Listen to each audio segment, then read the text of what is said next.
இருக்கும். சரி, நம்ம இப்ப எல்லாரும் உறுதிமொழி எடுத்துக்கலாமா? கை நீட்டிக்கோங்க. போதை பழக்கத்திற்கு எதிரான உறுதிமொழி. சத்தமா சொல்லுங்கப்பா. போதை பழக்கத்தால் ஏற்படும் தீய விளைவுகளை நான் முழுமையாக அறிவேன். நான் போதை பழக்கத்திற்கு ஆளாக மாட்டேன். மேலும் எனது குடும்பத்தினரையும் நண்பர்களையும் போதை பழக்கத்திற்கு ஆளாகாமல் தடுத்து அவர்களுக்கு அறிவுரைகளை வழங்குவேன்.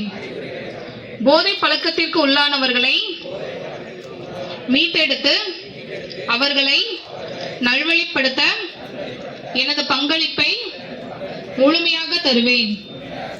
போதைப் பொருட்களின் உற்பத்தி, நுகர்வு, பயன்பாடு ஆகியவற்றிற்கு எதிரான தடுப்பு நடவடிக்கைகளின் மூலம் போதைப் பொருட்களை தமிழ்நாட்டில் வேரறுக்க அரசுக்கு துணை நிற்பேன். மாநிலத்தின் வளர்ச்சிக்கும் மக்களின் நலவாழ்விற்கும் நான் அர்ப்பணிப்புடன் பங்காற்றுவேன் என்று உளமாற உறுதி கூறுகிறேன். சரி, 3 விஷயம் சொல்லியிருக்கேன். அதுல 3வது விஷயத்துக்கு ஒரு கான்டாக்ட் நம்பர் சொல்லியிருக்கேன். இப்போ பிளஸ் அடிஷனலா